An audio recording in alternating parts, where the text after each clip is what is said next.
ಓಂ ನಾರಾಯಣಂ ಗುಣೈಸ್ಸರ್ವೈರ್ವೀರ್ಣಂ ದೋಷವರ್ಜಿತಂ ಜ್ಞೇಯಂ ಗಮ್ಯಂ ಗುರುಂಶ್ಚಾಪಿ ನತ್ವಾ ಸೂತ್ರಾರ್ಥ ಉಚ್ಯತೆ. ಈಗ ಏನಾಗಿತ್ತು ಇನ್ನವರೆಗೂ ಶಬ್ದಾದಿಭ್ಯೋ ಅಂತಃಪ್ರತಿಷ್ಠಾನಾನ್ನೇತಿ ಚೇನ್ನ ತಥಾ ದೃಷ್ಟ್ಯುಪದೇಶ ಅಸಂಭವಾತ್ ಪುರುಷವಿಧಮಪಿ ಚ ಏನಮಧೀಯತೆ ಕೋ ಇತ್ಯಾದಿನ ವಾಚಕತ್ವೇನ ಅಂತಃಪ್ರತಿಷ್ಠಾನಂ ಚ ಪ್ರತೀಯತೆ ತಸ್ಮಾನ್ ನವಿಷ್ಠುರಿತಿ ಚೇನ್ನ. ಇಲ್ಲೂ ಕೂಡ ಏನಾಗಿದೆ, ಲಿಂಗಪಾದ ಇದು. ಇವೇನು ವಿಷ್ಣು ಹೇಳ್ತಿರಲ್ಲ, ಲಿಂಗ ಇಲ್ಲಿದೆ ಈಗ. ಆದ್ದರಿಂದ ಇವು ಅಗ್ನಿನೇ ವೈಶ್ವಾನರನೇ ಅಲ್ಟಿಮೇಟ್, ವೈಶ್ವಾನರ ವಿಷ್ಣು ಅಲ್ಲ ಅಂತ ಯಾಕೆ ಹೇಳಬಾರ್ದು ಅಂದರೆ, ಹಾಗೆ ಹೇಳಬಾರ್ದು, ಹೀಗೆ ಹೇಳಬೇಕು ಅಂತ ಹೇಳ್ತಾರೆ. ಅದಕ್ಕೆ ಏನಿದು ಸಮನ್ವಯ ಪಾದ. ಒಂದು ಮೊದಲು ಸಮನ್ವಯ ಮಾಡಬೇಕು ಅಂತ ಹೇಳಿದರು. ತತ್ವ ಸಮನ್ವಯ ಹೇಗೆ ಮಾಡಬೇಕು ತೋರಿಸ್ಕೊಡ್ತಾರೆ. ಇಷ್ಟು ತೋರಿಸಿದ ಮೇಲೆ ಏನು ಮಾಡಬೇಕು, ಬೇರೆ ಕಡೆ ಎಲ್ಲೇ ಬಂದರೂ ಕೂಡ ಬೇಸಿಸ್ ಮೇಲೆ ಅರ್ಥ ಮಾಡ್ಕೋಬೇಕು. ಅದಕ್ಕೆ ಸೂತ್ರ ಅಂತ ಹೇಳಿದ್ರು. ಪ್ರತೀಯತೆ ತಸ್ಮಾನ್ನ ವಿಷ್ಣು ರೀತಿ ಚೇನ್ನ ಅಥ ಚೇತ್ ಅಥಃ ಇವಮಾತ್ಮಾನಂ ಅಣೋರಣೀಯಾಂಸಂ ಪರತಃ ಪರಂ ಪ್ರವಿಶ್ಯ ಹರಿಮುಪಾಸೀತೇತಿ ಸರ್ವನಾಮ ಸರ್ವಕರ್ಮ ಸರ್ವಲಿಂಗ ಸರ್ವಗುಣ ಸರ್ವಕಾಮ ಸರ್ವಧರ್ಮ ಸರ್ವರೂಪ ಇತಿ. ಈ ರೀತಿ ಉಪಾಸನೆ ಮಾಡಬೇಕು ಅಂತ ದೇವ್ರ ಬಗ್ಗೆ ಹೇಳಿದರು. ಸರ್ವನಾಮ ಅಂತ ಹೇಳಿದ ಮೇಲೆ ವೈಶ್ವಾನರ ಶಬ್ದ ಯಾರನ್ನು ಹೇಳುತ್ತೆ, ಮತ್ತೆ ದೇವರನ್ನೇ. ಅದು ಅಗ್ನಿಗೆ ಯಾಕೆ ಅನ್ವಯ ಆಗೋದಿಲ್ಲ, ವಿಶ್ವಾನರ ಸಂಬಂಧಿ ಅಲ್ಲ ಅದು, ಆದ್ದರಿಂದ ಆಗೋದಿಲ್ಲ. ಸಾ ಯಾ ಏತಮೇವಮಾತ್ಮಾನಂ ವಿಶ್ವಂ ಹರಿಂ ಆರಾದುಪಾಸ್ತೆ ತಸ್ಯ ಸರ್ವೇಷು ಲೋಕೇಶು ಸರ್ವೇಷು ಭೂತೇಷು ಸರ್ವೇಷು ದೇವೇಷು ಸರ್ವೇಷು ವೇದೇಷು ಕಾಮಚಾರೋ ಭವತಿ. ಈ ರೀತಿ ಉಪಾಸನೆ ಮಾಡಿದರೆ ಅವನೇನಾಗ್ತಾನೆ, ಕಾಮಚಾರನಾಗ್ತಾನೆ. ಕಾಮಚಾರ ಅಂದ್ರೇನು, ಇಷ್ಟಪಟ್ಟಾಗಿ ಓಡಾಡ್ಕೊಂಡಿರ್ಬೋದು, ಇಷ್ಟಪಟ್ಟಾಗಿ ಮಾಡ್ಕೋಬೋದು ಅಂತ ಅರ್ಥ. ಸರ್ವೇಷು ಭೂತೇಷು ಸರ್ವೇಷು ದೇವೇಶು ಸರ್ವೇಷು ವೇದೇಶು, ಇವುಗಳಲ್ಲಿ ಇಷ್ಟಪಟ್ಟ ರೀತಿಯಲ್ಲಿ ಅವನು ಇರಬಹುದು. ಅಂದರೆ ಅವನಿಗೆ ಪಾಸ್ ಕೊಟ್ಟರೆ ಏನು ಮಾಡ್ತಾರೆ, ಓಡಾಡ್ಕೊಂಡಿರ್ತಾರಲ್ಲ ಹಾಗೆ. ಆ ಸ್ಟೇಜ್ಗೆ ಹೋದರೆ ಮಧ್ಯೆ ಓಡಾಡ್ಕೊಂಡ್ರೆ ಬಾಳೋ ಮಾಡಲ್ಲ. ಇತಿ ತತ್ತನ್ನಾಮಲಿಂಗಾದಿನ ತಸ್ಯೈವ ದೃಷ್ಟ್ಯುಪದೇಶಾತ್ ಮಹೋಪನಿಷದಿ. ಆದ್ದರಿಂದ ಆಯಾ ನಾಮ ಆಯಾ ಲಿಂಗ ಏನೇ ಇದ್ದರೂ ಕೂಡ ಅದಕ್ಕೆ ನೋಡಿ, ಸರ್ವಾತ್ಮ ಸರ್ವಕರ್ಮ ಸರ್ವಲಿಂಗ. ಸರ್ವಲಿಂಗ ಅಂದ್ರೇನು, ಅಗ್ನಿಗೆ ಒಂದು ಲಿಂಗ ಇದೆ, ಅಗ್ನಿ ಎಂಬುದು ಹೆಸರು. ಲಿಂಗ ಏನದಕ್ಕೆ, ಸುಡುವಿಕೆ ಲಿಂಗ. ಗೊತ್ತಾಯ್ತಾ? ಅಗ್ನಿ ಎಂಬ ನಾಮ ಬಂದರೂ ವಿಷ್ಣುಪರ ಮಾಡಬೇಕು, ಸುಡುವಿಕೆ ಎಂಬುದನ್ನು ವಿಷ್ಣುಪರ ಮಾಡಬೇಕು. ಯಾಕೆ, ಅಗ್ನಿಗೆ ಸುಡುವಿಕೆ ಇದೆ. ಆದರೆ ಎರಡು ಪ್ರಾಬ್ಲಮ್ ಇದೆ ಅಗ್ನಿಗೆ ಸುಡುವಿಕೆಗೆ. ಏನಿದೆ ಅದಕ್ಕೆ, ಒಂದು ಮಿತಿ ಇದೆ. ಫಸ್ಟು ಒಂದು ಮಿತಿ ಇದೆ. ಎರಡನೇದಾಗಿ ಏನಿದೆ, ಪಾರತಂತ್ರ್ಯ ಇದೆ, ಸ್ವಾತಂತ್ರ್ಯ ಇಲ್ಲ.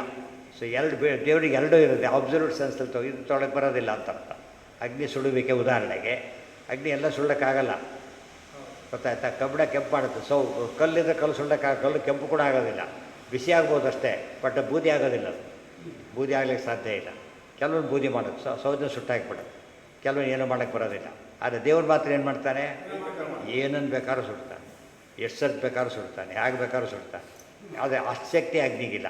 ಆ ಸ್ಟೇಜ್ ಮುಗಿದು ವಿನಾಯಕ ಗಣೇಶ ವಿಘ್ನ ಪರಿಹಾರ ಮಾಡ್ತಾನೆ. ಎಷ್ಟು ತನ್ನ ಸ್ಕೋಪಲ್ಲಿ ಬರೋದು. ಅದಕ್ಕಿಂತ ಬೇರೆ ವಿಘ್ನಗಳೆಲ್ಲ ನರಸಿಂಹದೇವರಾಗ. ಇದು ಇವ್ರ ಜೋಡಿ ಸೇರಿದ್ದಲ್ಲ.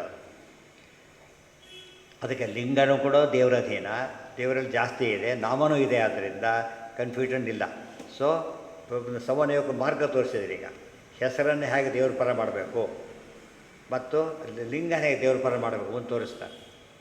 ಅನಂತತ್ವಾದನಾತ್ಮಾನಃ ಊನತ್ವಾದ ಗುಣತ್ವಾದ್ ಗುಣರಾಶಿತಃ ಅಬ್ರಹ್ಮಾಣ ಪರೇ ಸರ್ವೇ ಬ್ರಹ್ಮಾತ್ಮ ವಿಷ್ಣುರೇವ ಹಿ ಇತಿ ಇತ್ಯಾದಿನ ಕೋತ ಆತ್ಮ ಕಿಂ ಬ್ರಹ್ಮ ಇತ್ಯಾರಂಭಾಚ್ಯ ಅನ್ಯೇಷಾಂ ಅಸಂಭವಾತ್ ವಿಷ್ಣುರೇವ ವೈಶ್ವಾನರಃ. ಮಧ್ಯದೇನದು, ಅನಾತ್ತತ್ವಾತ್ ಅನಾಮಾನಃ. ಅನಾತ್ತತ್ವಾತ್ ಅನಾಮಾನಃ ಊನತ್ವಾದಿ ಗುಣರಾಶಿತಃ. ಊನತ್ವಾದ್ ಗುಣರಾಶಿತಃ ಅಬ್ರಹ್ಮಾಣಃ ಪರೇ. ಎಲ್ಲರಿಗೂ ಪೂರ್ತಿ ಇಲ್ಲ, ಸ್ವತಂತ್ರವಾಗಿಲ್ಲ. ಆದ್ದರಿಂದಾಗಿಯೇ ಉಳಿದವರು ಯಾರು ಬ್ರಹ್ಮಶಬ್ದ ವಾಚ್ಯರಲ್ಲ. ಅಬ್ರಹ್ಮಾಣ ಅಂದ್ರೇನು, ಬ್ರಹ್ಮರಾಗಲಿಕ್ಕೆ ಸಾಧ್ಯ ಇಲ್ಲದವರು ಅಂತ ಅರ್ಥ. ಬ್ರಹ್ಮ ಅಂದರೆ ಯಾರು, ವಿಷ್ಣು. ಸರ್ವೇ ಬ್ರಹ್ಮಾತ್ಮ ವಿಷ್ಣುರೇವಹಿ. ಅದನ್ನೇ ನಾರದರು ಪ್ರಶ್ನೆ ಮಾಡಿದ್ದು. ಭಾಗವತದಲ್ಲಿ ಬರುತ್ತಲ್ಲ ಮುಂದೆ. ಏನಂತ ಹೇಳಿದ್ರು ಅವರು, ಧ್ಯಾನ ಮಾಡ್ತಾ ಕೂತಿದ್ದೀರಿ, ಎಲ್ಲರ ಸೃಷ್ಟಿಕರ್ತ ನೀವೇನೇ, ಆದಮೇಲೆ ನೀವೇ ದೊಡ್ಡವರು, ನೀವ್ಯಾರು ಧ್ಯಾನ ಮಾಡ್ತೀರಿ ಅಂತ ನಾರದರು ಕೇಳಿದಾಗ ಏನು ಹೇಳಿದರು ಅವರು? ನಾನು ಎಲ್ಲ ಸೃಷ್ಟಿ ಮಾಡೋದಿಲ್ಲ ಫಸ್ಟ್ ಹೇಳಿ. ಯಾಕೆ ನಾರಾಯಣನ ಒಂದು ರೂಪನೂ ಸೃಷ್ಟಿ ಮಾಡಿಲ್ಲ ನಾನು. ಒಂದು ಎರಡನೇದು ಯಾವುದು ಕೂಡ ಸ್ವಂತ ಮಾಡಿ ನನ್ನೊಳಗೆ ನಿಂತು ಅವನೇ ಮಾಡಿಸ್ತಾನೆ. ಇದೇ ಉತ್ತರ ಬಂದಿರೋದು. ಆದ್ದರಿಂದ ಬ್ರಹ್ಮಶಬ್ದ ಬ್ರಹ್ಮದೇವರ ಸೃಷ್ಟಿಕರ್ತೃತ್ವ ಏನಾಯ್ತು ಈಗ? ಪೂರ್ಣ ಸೃಷ್ಟಿ ಅಲ್ಲ, ಜೊತೆಗೆ ಸ್ವತಂತ್ರ ಸೃಷ್ಟಿನೂ ಅಲ್ಲ. ಇಷ್ಟು ತೊಗೊಂಡ್ಬಿಟ್ರೆ ಇದೆಲ್ಲದಕ್ಕೂ ಕಾಮನ್ ಇದೆ. ನೀರಿಗೇನು ಗುಣ ಇದೆಯೋ ಆ ಗುಣ ದೇವರಲ್ಲಿದೆ. ಎಷ್ಟಿದೆ ಅದು ಹೇಳೋಕ್ಕೆ ಸಾಧ್ಯ ಇಲ್ಲ, ಅಷ್ಟಿದೆ. ನೀರಿಗೆ ತೊಳೆಯೋ ಗುಣ ಬೇಕಾಷ್ಟು ಗುಣಗಳಿವೆ. ಅದೇ ರೀತಿಯೇ ಆದ್ದರಿಂದ ನೀರೊಂಬ ಯಾರಿಗೂ ಉಪಯೋಗಿಸ್ತೀವಿ ನಾವೀಗ? ಈಗ ಸುಮಾರು ಮುಟ್ಟಿದರೆ ಬಿಸಿ ಇದೆ, ಅದಕ್ಕೆ ಅಗ್ನಿ ಅಂತ ಕರೆಯೋದಾದರೆ ಅಗ್ನಿಗೆ ಅಗ್ನಿ ಅಂತ ಕರಿಬೇಕಲ್ಲ. ಈಗ ನಮ್ಮಲ್ಲಿ ಒಂದು ಸ್ಟೇಜ್ ನೋಡಿ, ಈಗ ಒಂದು ರಾಡು ಸುಡೋದಿಲ್ಲ, ಬೆಂಕಿಯಲ್ಲಿ ಹಾಕ್ತದೆ, ಸುಳ್ಳಕ್ಕೆ ಶುರುವಾಯಿತು. ಸುಡೋ ಕೂಡ ಎಲ್ಲಿಂದ ಬಂತು? ಅದಕ್ಕೀಗ ಅಗ್ನಿ ಕಾಂಟ್ಯಾಕ್ಟಿಂದ ಬಂತು. ಆದರೆ ಅಗ್ನಿಗೆ ಏನಾಗಿದೆ? ಅದು ಸುಡುತ್ತೆ. ಆದರೆ ಮುಂದೆ ಅದಕ್ಕೂ ಸ್ವಂತ ಇಲ್ಲ, ಒಳಗೆ ದೇವರು. ಇದನ್ನೆಲ್ಲ ಫಿಲಾಸಫಿ ಹೇಳೋದು. ಸೈನ್ಸ್ ಮುಗಿದೋಯ್ತು ಇಲ್ಲಿಗೆ, ನಾವು ಕಣ್ಣಿಗೆ ಕಾಣಷ್ಟು ಮತ್ತೆ ಮುಗಿದೋಯ್ತು. ಆದರೆ ಒಂದು ವ್ಯತ್ಯಾಸ ನಮಗೆ ಗೊತ್ತಾಯಿತು. ಒಂದು ಲೋಹ ಸುಡುತ್ತೆ ಅಂದರೆ ಅದೇ ಸುಡ್ತಾ ಇಲ್ಲ, ಬೆಂಕಿಯ ಕಾಂಟ್ಯಾಕ್ಟ್ ಬಂದಿದ್ದು ಸುಡ್ತಾ ಇದೆ. ಆದರೆ ಬೆಂಕಿ ಮಾತ್ರ ಏನು ಮಾಡುತ್ತೆ? ಅದೇ ಸುಡುತ್ತೆ. ನೋಡಿ, ಇದನ್ನು ಸುಡುತ್ತೆ ಅಂತ ಅದು ಸುಡುತ್ತೆ ಅಂತ ಹೇಳ್ತೇವೆ. ಇದರ ಸುಡುವಿಕೆ ಅನ್ನೋದು ಬಾರೋಡಿದ್ದು, ಸ್ವಂತ ಅಲ್ಲ ಮತ್ತು ಅಪೂರ್ಣ. ಉದಾಹರಣೆಗೆ ಒಂದು ಚೆನ್ನಾಗಿ ಕಾಯಿಸ್ಬಿಟ್ರಿ ಒಂದು ಪಾತ್ರೆನ, ಅದರಲ್ಲಿ ಹಾರು ಕಾಯಿಸ್ಕೋತೀರಿ, ಕಾಯಲ್ಲದು ಆರ್ತಾ ಹೋಗುತ್ತೆ, ಬರ್ತಾ ಹಾರು ಹೋಗ್ಬಿಡೋದು ಪೂರ್ತಿಯಾಗಿ. ಬೆಂಕಿ ಹಾಗಲ್ಲ, ಏನು ಆಗುತ್ತೆ ಅದು ಅದೇ ರೀತಿಯೇ ಉರಿತಾರೆ. ಇದು ಮೊದಲು ಬಂತು ಆಮೇಲೆ ಹೋಗಿಬಿಡ್ತು. ಆವೇಶ ಬರೋದು ಹೋಗೋದು ಹಾಗೆ. ಆವೇಶ ಬಂತು ಆಮೇಲೆ ಹೊರಟೋಯ್ತು. ಬಂದಾಗ ಒಳ್ಳೆ ಜೋರದು, ಸೊ ಹಾಗೆ ಮುಟ್ಟಕ್ಕಾಗಲ್ಲ. ಆಮೇಲೆ ಓಡಾಡ್ಬೋದು. ಅಗ್ನಿನ ಯಾವ ಸ್ಟೇಜಲ್ಲಿ ಏನು ಮಾಡೋಕ್ಕೆ ಬರಲ್ಲ, ಸಾಧ್ಯನೇ ಇಲ್ಲ. ಅದು ಸ್ವರೂಪ. ಅದು ಇನ್ನೂ ತೊಗೊಂಡಾಗ ಅದು ಭಗವದಧೀನ. ಮತ್ತು ದೇವರಿಗಿರೋ ಶಕ್ತಿ ಅದಕ್ಕಿಲ್ಲ. ಒಂದು ಸುಡುತ್ತೆ ಅಷ್ಟೇ. ಉದಾಹರಣೆಗೆ ತಪ್ಪಲೆ ತುಂಬ ಅನ್ನ ಇಟ್ಬಿಟ್ಟಿದ್ದಾನೆ, ದೊಡ್ಡ ತಪ್ಪಲೆ, ಗೊತ್ತಾಯ್ತಾ? ಮೇಣದ ಬಚ್ಚಿ ಕೆಳಗೆ ಹಚ್ಚಿಟ್ಟಿದ್ದಾನೆ, ಅಡುಗೆ ಆಗುತ್ತಾ? ಆ ಚಾನ್ಸ್ ಇದೆಯಾ? ಇನ್ನೇನು ಅಡುಗೆ ಆಯಿತು, ಬಡಿಸ್ತೀರಿ ಅಂತ ಇಟ್ಬಿಟ್ಟಿದ್ದಾರೆ, ಎಲ್ಲಿಗೆ ಆಗುತ್ತಲ್ಲ? ಸಾಧ್ಯತೆ ಇದೆ. ಯಾಕೆ ಹೇಳಿ? ಇದು ಕಾಯೋ ಹೊತ್ತಿಗೆ ಆರೋಗ್ಯ ಜಾಸ್ತಿ ಆಗುತ್ತಲ್ಲ. ಈ ಹೀಟ್ ಗೇನು, ಹೀಟ್ ಲಾಸ್ದಲ್ಲಿ ಯಾವ್ದು ಜಾಸ್ತಿ ಇದೆ? ಈಗ ಹೀಟ್ ಲಾಸೇ ಜಾಸ್ತಿ. ನೀರಾಗಿರೋದೇ ಒಂದು ಕಾರಣ, ಜೊತೆ ಗಾಳಿಯಿಂದ ಹೋಗ್ತಾ ಇರುತ್ತೆ. ಸೊ ಏನೇನು ಬಿಸಿ ಕೂಡ ಆಗಲ್ಲ ನಮ್ಮ ಕಡೆಗೆ. ಹಾಗೆ ಅನ್ನ ಆಗೋದು ಬೇಡ, ಅಷ್ಟು ನೀರು ಕೂಡ ಬಿಸಿ ಆಗಲ್ಲ ಫಸ್ಟು, ತಿಳಿತಾ? ಅದ್ರದ್ದು ಎಷ್ಟು ಅದಕ್ಕೆ ಆ ಶಕ್ತಿ ಇಲ್ಲ, ತಿಳಿತಾ? ಅದು ದೊಡ್ಡದು ಅಗ್ನಿ ಜಾಸ್ತಿ ಇದ್ದಾಗ ಏನು ಮಾಡೋದು? ಹಾಗೆ ಸುಟ್ಬಿಡೋದು. ಸೊ ಅಗ್ನಿಗೆ ಏನಾಯ್ತು ಈಗ? ಅಧಿಷ್ಠಾನದಿಂದಾಗಿ ಆ ಶಕ್ತಿಗೆ ಇತಿಮಿತಿ ಇದೆ, ಅಧಿಷ್ಠಾನ. ಆದರೆ ದೇವರು ಎಲ್ಲಿದ್ದರೂ ಅಷ್ಟೇ. ದೇವರು ಹೇಗಿರ್ತಾನೆ? No change. ಇದು ದೇವರ ಹಿರಿಮೆ. ಅವೆಲ್ಲ ಮನನ ಇದೆಲ್ಲ ಯಾತಕ್ಕೆ? ಭಕ್ತಿ ಕನ್ವರ್ಟ್ ಆಗಬೇಕು ಇದಿಷ್ಟು ಕೂಡ. ಹಾಗಿದ್ರೆ ದೇವ್ರು ಭಾರಿ ದೊಡ್ಡವನು, ಅಲ್ಲಿಗೆ ಹೋಗಬೇಕು. ಅದು ಬರದೆ ಹೋಗ್ಬಿಟ್ರೆ ವಾಕ್ಯಾರ್ಥ ಆಗಿಬಿಟ್ರೆ ಏನಾಗುತ್ತೆ? ಅಲ್ಲಿಗೆ ಪಾಂಡಿತ್ಯ ಆಗುತ್ತೆ, ಅದು ಕೆಲಸಕ್ಕೆ ಬರೋದಿಲ್ಲ. ಮತ್ತೆ ಹೇಳ್ತಾರೆ, ಇತ್ಯಾದಿನ ಕೋ ನ ಆತ್ಮ ಕಿಂ ಬ್ರಹ್ಮ ಇತ್ಯಾರಂಭಾಚ್ಯ ಅನ್ಯೇಷಾಂ ಅಸಂಭವಾತ್ ವಿಷ್ಣುರೇವ ವೈಶ್ವಾನರಃ. ಈ ರೀತಿಯಾದ ವೈಶ್ವಾನರತ್ವ ಗುಣ ಬೇರೆ ಯಾರದಕ್ಕೂ ಇಲ್ಲ. ಚಂದ್ರಮಾ ಮನಸೋ ಜಾತಃ ಚಕ್ಷೋ ಸೂರ್ಯೋ ಅಜಾಯತ ಇತ್ಯಾದಿನ ಯಹ ಪುರುಷಾಖ್ಯೋ ವಿಷ್ಣು ಅಭೀತಃ ತದ್ವಿಧಮೇವಾತ್ರ ಮೂರ್ಧೈವ ಸುತೇನ ಸುತೇಜಾಃ ಚಕ್ಷುರ್ವಿಶ್ವರೂಪಃ ಪ್ರಾಣಃ ಪೃಥಗ್ವಾತ್ಮ ಇತ್ಯಾದಿನ ಏನಂ ವೈಶ್ವಾನರಮಧೀಯತೆ. ವೈಶ್ವಾನರ ಹೇಳ್ತಾರೆ. ವೈಶ್ವಾನರ ಯಾರು ಗೊತ್ತಾ? ಚಂದ್ರಾದಿಗಳ ಸೃಷ್ಟಿಕರ್ತ ಈತ, ಸೂರ್ಯಾದಿಗಳ ಸೃಷ್ಟಿಕರ್ತ. ಈ ಅಗ್ನಿಗೆ ಅದೆಲ್ಲ ಇಲ್ಲ. ಆದ್ದರಿಂದ ವಿಷ್ಣುನೇ ಹೇಳಲ್ಪಟ್ಟವನು, ಬೇರೆಯವರಲ್ಲ. ಶಬ್ದೇನ ಸಕಲ ವೇದತಂತ್ರ ಪುರಾಣಾದಿಷು ವಿಷ್ಣುಪರತ್ವಂ ಪುರುಷ ಸೂಕ್ತಸ್ಯ ದರ್ಶಯತಿ. ಸಕಲ ವೇದ ಪುರಾಣ ಎಲ್ಲದರಲ್ಲೂ ಏನು ಬಂದಿದೆ? ವಿಷ್ಣುಪರ ಪುರುಷ ಸೂಕ್ತ ಅನ್ನೋದ್ರ ಬಗ್ಗೆ ಒಂದು ವಿವಾದ ಇಲ್ಲ. ಏನದು? ವಿಷ್ಣು ಸೂಕ್ತನೇ. ಕೆಲವೆಲ್ಲ ವಿಶೇಷ ಋಗ್ಭಾಷೆಯಲ್ಲಿ ಹೇಳಿದ್ದಾರೆ, ನೆನಪು ಮಾಡ್ಕೋಬೇಕಷ್ಟೆ. ಪುರುಷ ಸೂಕ್ತ ಇದೆ, ಅಗ್ನಿ ಸೂಕ್ತ ಇದೆ. ಅಗ್ನಿ ಸೂಕ್ತನ ಏನು ಮಾಡ್ಬೋದು ನಾವೀಗ? ಅಗ್ನಿ ಮೇಲಿರೋರಿಗೆಲ್ಲ ಅನ್ವಯ ಮಾಡ್ಕೊತಾ ಹೋಗ್ಬೋದು ಕ್ರಮವಾಗಿ. ಮತ್ತು ಪುರುಷ ಸೂಕ್ತ ಹಾಗಲ್ಲ. ಯಾರಿಗೆ ಅನ್ವಯ ಅದು? ಚೀಫ್ ಮಿನಿಸ್ಟರ್ ಒಬ್ಬರಿಗೆ ಇನ್ಯಾರಿಗೆ ಅಪ್ಲೈ ಮಾಡೋಕ್ಕೆ ಬರೋದಿಲ್ಲ.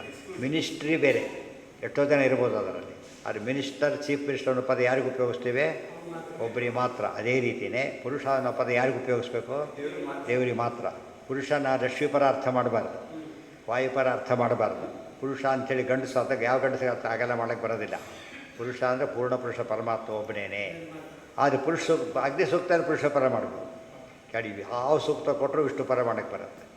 ಆದರೆ ಪುರುಷ ಸೂಕ್ತ ಲಕ್ಷ್ಮೀಪರ ಕೂಡ ಮಾಡೋಕ್ಕೆ ಬರೋದಿಲ್ಲ. ಲಕ್ಷ್ಮೀಪರ ಮಾಡಿದ್ರೆ ವಾಯುಪರ ಮಾಡಬಾರ್ದು, ವಾಯುಪರ ಮಾಡೋದನ್ನು ಭಾರತೀಯ ಪರ ಮಾಡೋದು, ಇನ್ನು ಕೆಳಗೆ ಮಾಡ್ತಾ ಹೋಗ್ಬಾರ್ದು. ಇದು ವಿಶೇಷ. ಮೇಲವ್ರಿಗೆ ಮಾಡ್ಬೋದು, ಕೆಳದವ್ರಿಗೆ ಮಾಡೋಂಗಿಲ್ಲ. ಪುರುಷ ಶಬ್ದ ಉಪಯೋಗಿಸ್ಬೋದು. ಪುರುಷ ಅಕ್ಷರ ಪುರುಷ ಅಂತ ಕರಿಬೋದು. ಅಲ್ಲಿ ಪರಮಪುರುಷ ಪುರುಷೋತ್ತಮ ಇದ್ದಾನಲ್ಲ ಆತ ಕೆಳಕ್ಕೆ ಬರೋದಿಲ್ಲ ಅಷ್ಟೇ. ಯಥೈವ ಪೌರುಷಂ ಸೂಕ್ತಂ ನಿತ್ಯಂ ವಿಷ್ಣುಪರಾಯಣಂ ತಥೈವ ಮೇ ಮನೋ ನಿತ್ಯಂ ಭೂಯಾದ್ ವಿಷ್ಣುಪರಾಯಣಂ ಇತಿ. ಇದರಿಂದ ಪುರುಷ ಸೂಕ್ತನೇ ಹೇಳ್ಕೊಂಡು ಯಾಕೆ ಅಭಿಷೇಕ ಮಾಡಬೇಕು ಅಂತ ಕೇಳಿದರೆ ಉತ್ತರ. ಅಕಸ್ಮಾತ್ ಪುರುಷ ಸೂಕ್ತ ಹೇಳದೆ ಬೇರೆ ಸೂಕ್ತ ಹೇಳಿದರೆ ಅದು ಬೇರೆಯವ್ರ ಅಭಿಷೇಕ ಆಗೋ ಚಾನ್ಸ್ ಇದೆ. ಇನ್ನೊಬ್ಬರು ಓಪನ್ ಮಾಡಿಬಿಡ್ಬೋದು ಅದನ್ನು. ಅದು ಪುರುಷ ಸೂಕ್ತ ಅಂತ ಮಾಡಿದಾಗ ಏನು ಮಾಡೋಕ್ಕೆ ಬರೋಲ್ಲ, ಯಾರು ನೋ ಎಂಟ್ರಿ ಅದರೊಳಗೆ. ಯಥೈವ ಪೌರುಷಂ ಸೂಕ್ತಂ ನಿತ್ಯಂ ವಿಷ್ಣುಪರಾಯಣಂ, ವಿಷ್ಣುವನ್ನೇ ಹೇಳುತ್ತೆ, ಬೇರೆಯವ್ರು ಹೇಳೋದಿಲ್ಲ. ತಥೈವ ಮೇ ಮನೋ ನಿತ್ಯಂ ಭೂಯಾದ್ ವಿಷ್ಣುಪರಾಯಣ.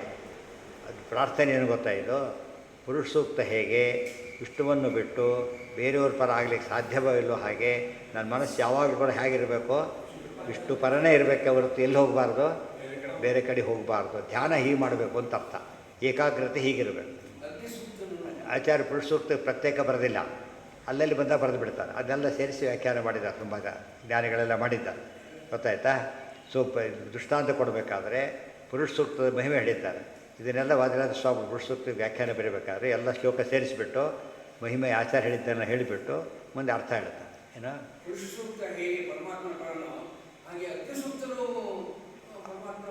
ಇಷ್ಟೊತ್ತು ಹೇಳಿದ್ದು ಅದೇ ತಾನೇ.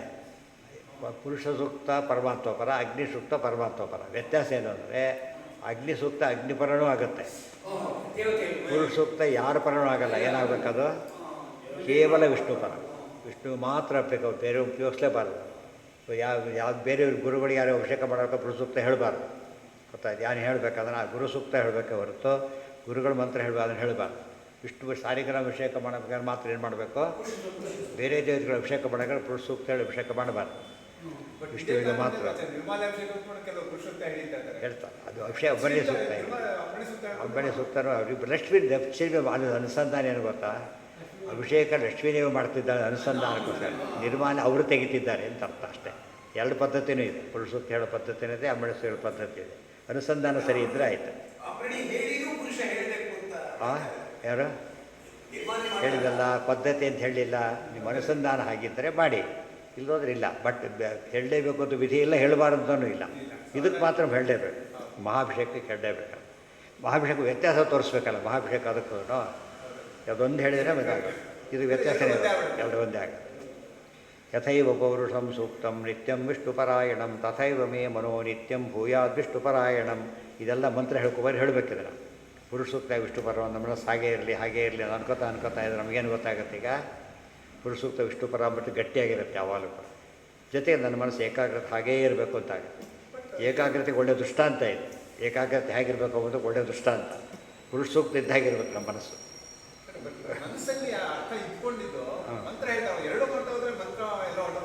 ಅವೆಲ್ಲ ಹೇಗಾಗತ್ತೆ ನಿಮಗೆ ಅಭ್ಯಾಸ, ಅದೇ ಹೇಳ್ತಿರೋದು. ಉದಾಹರಣೆ ಮೊದಲು ನಿಮಗೆ ಕ್ಲಚ್ಚು ಬ್ರೇಕ್ ಹೋಗಲ್ಲ ನೋಡಿ ತಲೆ ಕೆಟ್ಟು ಹೋಗಿಬಿಡುತ್ತೆ. ಬಿಟ್ಟು ಹಾಕ್ತಾರೆ ಕ್ಲಚ್ಚು, ಅದು ಬ್ರೇಕ್ ಬಿಟ್ಬಿಡ್ತಾರೆ, ಕ್ಲಚ್ ಹೋಗ್ತಾರೆ, ಏನಾಗ್ತಾರೆ ಬೆವತ್ತೋಗ್ಬಿಟ್ಟಿರ್ತಾನೆ. ಫಸ್ಟ್ ಹೇಳೋಕ್ಕೆ ಹೋಗಿ ನಿಮಗೆ ಸಾವಾಸ. ಆಮೇಲೆ ಏನು ಮಾಡ್ತಾರೆ, ಎಲ್ಲ ರಿಫ್ಲೆಕ್ಸ್ ಆ್ಯಕ್ಷನ್ ಅವರಿಗೆ. ಅಲ್ಲಿ ಎಲ್ಲ ಮಾತಾಡ್ತಿರ್ತೀವಿ, ಏನು ಮಾಡ್ತಿರ್ತೀವಿ, ಯಾರೋ ಬರ್ತಾರೆ ತಕ್ಷಣ ಓದ್ಬಿಡ್ತಾರೆ, ಗೊತ್ತಿಲ್ಲದೆ ಓದ್ಬಿಟ್ಟು ಫಾಸ್ಟಾಗಿ ಓದ್ಬಿಡ್ತಾರೆ. ಇಲ್ಲಾಗ ನೋಡಿ ಬ್ರೇಕ್ ನೋಡ್ಬೇಕು, ಫಸ್ಟು ಬ್ರೇಕ್ ನೋಡಿ ಕಾಲಿಡಬೇಕು, ಗೊತ್ತಾಯ್ತಾ, ಕ್ಲಚ್ ನೋಡಿ ಕಾಲಿಡಬೇಕು. ಅದು ದಾರಿ ಹೋಗ್ಬಿಟ್ಟು ಯಾರೋ ಹೋಗ್ಬಿಟ್ಟಿರ್ತಾರೆ ಅಷ್ಟೊತ್ತಿಗೆ, ಅದಾಗಲ್ಲ. ಅದು ಆ ಸ್ಥಿತಿ ಬರಬೇಕು. ಆಗ ಅದು ಏಕಾಗ್ರತೆ ಎಷ್ಟು ರಿಫ್ಲೆಕ್ಸ್ ಆ್ಯಕ್ಷನ್ ಟೈಪ್ ಏಕಾಗ್ರತೆ ಬರಬೇಕು. ಅರ್ಥ ಆಯ್ತು, ರಿಫ್ಲೆಕ್ಸ್ ಆ್ಯಕ್ಷನ್ ಬೇರೆ, ಏಕಾಗ್ರತೆ ಬೇರೆ. ಬಟ್ ಏಕಾಗ್ರತೆ ಯಾವ ಲೆವೆಲಿಗೆ ಬರಬೇಕು ಅಂದರೆ ರಿಫ್ಲೆಕ್ಸ್ ಆ್ಯಕ್ಷನ್ ಇದ್ದಾಗ. ನೀವು ಡ್ರೈವ್ ಮಾಡಿಕಂತ ಬನ್ನಿ ತಣಿಸ್ತಾನೆ ಹೋಗ್ಬಿಟ್ಟಿರ್ತಾರೆ ಮನೆಗೆ, ಟರ್ನಿಂಗ್ ಏನೇ ಹೇಳಬೇಕಾಗಿಲ್ಲ, ಆ ಕಡೆಯೇ ಹೋಗ್ತಿರುತ್ತೆ. ಹೊಸದಾಗಿ ಮನೆ ಚೇಂಜ್ ಮಾಡಿರ್ತಾರೆ ಕೆಲವು ಸಲ, ಬಟ್ ಹಳೆ ಮನೆಗೆ ಹೋಗ್ಬಿಡ್ತಾರೆ ಎಷ್ಟೋ ಸಲ. ಯಾಕೆ ಅಭ್ಯಾಸ ಬರೋದ್ರಿಂದ ಆ ಮನೆಗೆ ಹೋಗ್ಬಿಡ್ತಾರೆ. ಅದೆಲ್ಲ ನಡೆಯುತ್ತೆ, ಅದು ಅಭ್ಯಾಸ ಆ ರೀತಿ ದೇವರ ಬಗ್ಗೆ ನಾವು ಧ್ಯಾನ ಮಾಡಿ ಪ್ರಾಕ್ಟೀಸ್ ಮಾಡೋದು. ಸಹಜವಾಗಿ ಬರ್ತಾರೆ, ಗೊತ್ತಾಯ್ತಾ. ಇಂಗ್ಲೀಷ್ ಟ್ರಾನ್ಸ್ಲೇಟ್ ಮಾಡಬೇಕು ತಿಳ್ಕೊಂಡು ಪುಸ್ತಕ ನೋಡಿ ಮಾಡ್ತಾನೆ, ಬಂದ ಮೇಲೆ ತರಿಸ್ತಾನೆ ಮಾಡ್ತಾನೆ, ಏನೂ ಬೇಕಿಲ್ಲ. ಅಲ್ಲಿಗೆ ನಾಳೆ ಮುಂದಿನ ಭಾಗ. ಸರ್ವೇಂದ್ರಿಯ ಪ್ರೇರಕೇಣ ಶ್ರೀಪ್ರಾಣಪತಿನೇರಿತ ಯದವೋಚಮಹಂತೇನ ಪ್ರಿಯತಾಂ ಕಮಲಾಲಯ. ಪ್ರಹ್ಲಾದನಿಗೆ ಆ ಥರ ಜ್ಞಾನ ಇದ್ದಿದ್ದಕ್ಕೇನೆ ಯಾವುದಕ್ಕೂ ಕೇರ್ ಮಾಡ್ತಿದ್ದಿಲ್ಲ. ಅಲ್ಲಿದ್ದ ಮೇಲ್ಕಿನ ಹತ್ರ ಇರ್ತಿದ್ದಂತ. ಇವರೆಲ್ಲ ವಿದ್ವಾನ್ ಏನೇನೋ ಮಾಡಿದ್ರೆ ಅವ್ರಿಗೆ ಗೊತ್ತಾಗಲಿಲ್ಲ.